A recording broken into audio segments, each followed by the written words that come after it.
पिछले लेक्चर से आगे बढ़ते हुए हम लोग इस समय व्यक्तित्व के मापन की विधियों पर चर्चा करेंगे और सबसे महत्वपूर्ण बात है कि इसमें विभिन्न विधियां आएंगी जिनमें प्रक्षेपण विधियां बहुत ही महत्वपूर्ण हैं, चर्चित हैं।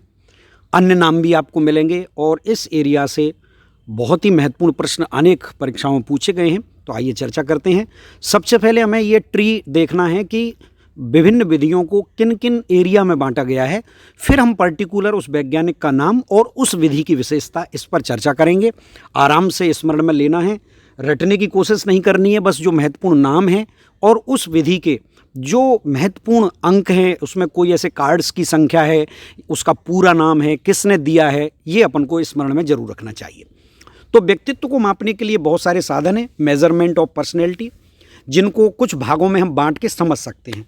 सबसे पहले हम बात करें तो एक एरिया कहलाता है, इस एरिया का नाम है परिसूचियाँ, इन्वेंट्री। इन्वेंट्री क्या होती है? जैसे एक कमरे में क्या क्या सामान रखा हुआ है उसकी सूची को हम इन्वेंट्री कह सकते हैं। ठीक इसी तरह किसी व्यक्तित्व को मापने के लिए भी हम इन्वेंट्री का इस्तेमाल कर सकते हैं। अब ये इन्वेंट्री कितने तरह की हो सकती है पहले उसे समझ लेंगे, बाद में एक एक करके उन्हें पढ़ेंगे। आत्म प्रतिवेदन हो सकता है, सेल्फ रिपोर्ट इन्वेंट्री।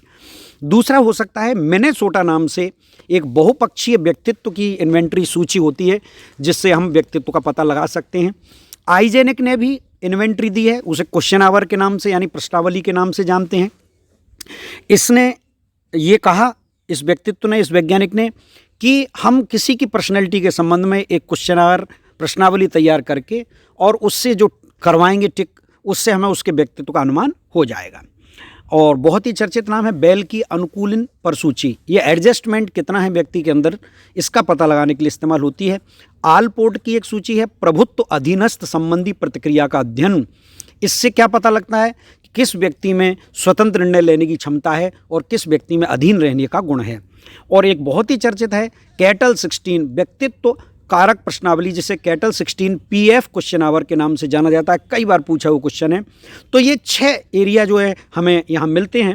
इसके अलावा जब आप प्रोजेक्शन मेथड में जाते हैं, प्रोजेक्टिव मेथड्स में जाते हैं, प्रक्षेपण विधियों में जाते हैं, तब आपको कुछ महत्वपूर्ण विधियों को अध्ययन करना होगा।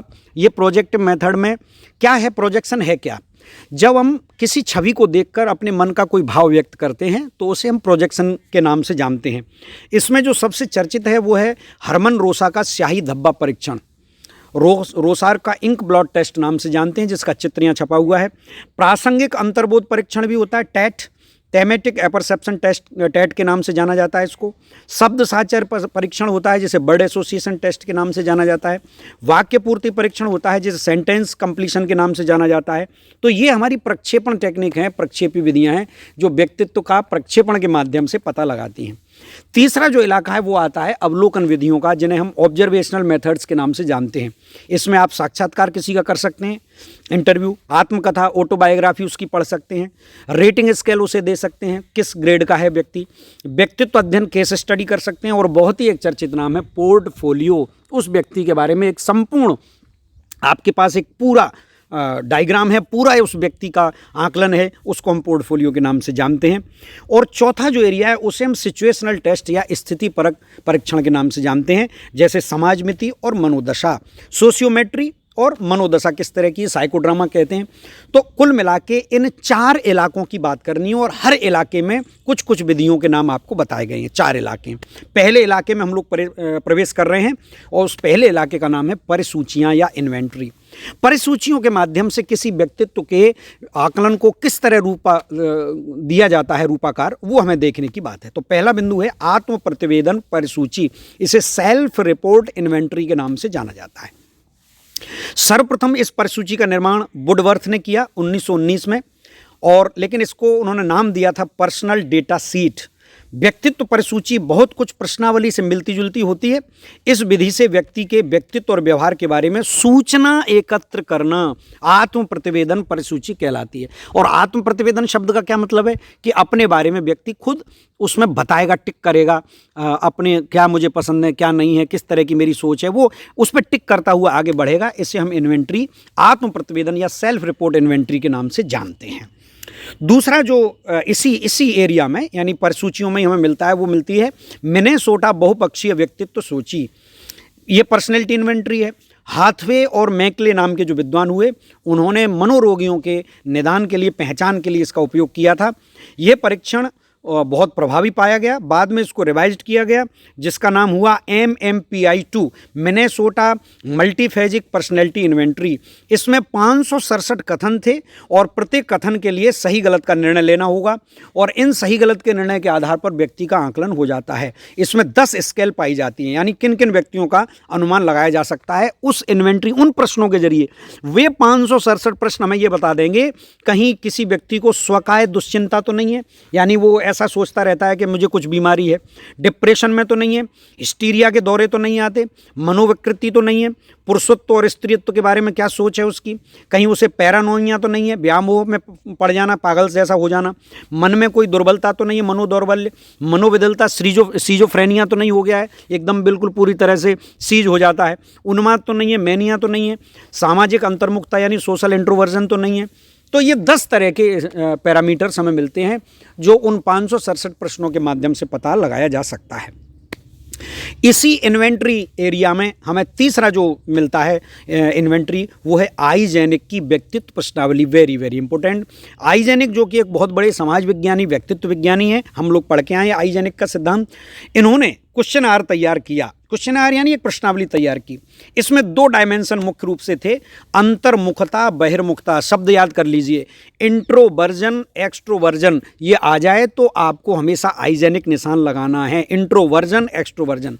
और सांवेगिक स्थिरता, इमोशनल स्टेबिलिटी कितनी है या इमोशनली अनस्टेबल है, इसका पता लगाया जाता है। और तीसरी जो चीज़ मिलती है वो है मनस्तापी, यानी साइकोटिज्म तो नहीं हो गया है उसको, वो साइको तो नहीं हो गया है, इसका पता हम आइजेनिक की प्रश्नावली के द्वारा लगा सकते हैं। बेल विद्वान हुए, उन्होंने अनुकूलन पर सूची दी। इसको बेल की एडजस्टमेंट इन्वेंट्री के नाम से जाना जाता है। 1934 में इसे प्रस्तुत किया गया था। विद्यार्थी सूची में 140 प्रश्न हैं जिसमें हाँ ना में उत्तर देने होते हैं। जब हाँ ना में आप उत्तर देते हो तो ये पता चल जाता है कि आप पारिवारिक रूप से कितने अनुकूलित हैं, अपने हेल्थ के प्रति कितने सजग हैं, सामाजिक रूप से आप कितने अनुकूलित हैं, इमोशनली भावात्मक रूप से आप कितने अनुकूलित हैं, इसका पता चल जाता है।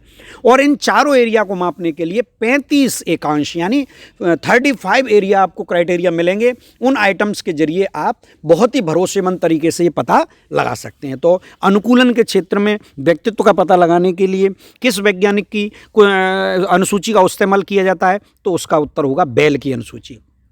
एक प्रयोग हमको आलपोर्ट महोदय ने भी दिया। इन्होंने अधीनस्थ संबंधी प्रतिक्रिया अध्ययन किया कि कोई व्यक्ति प्रभुत्व में ज़्यादा निपुण है या अधीनस्थ रहने में निपुण है।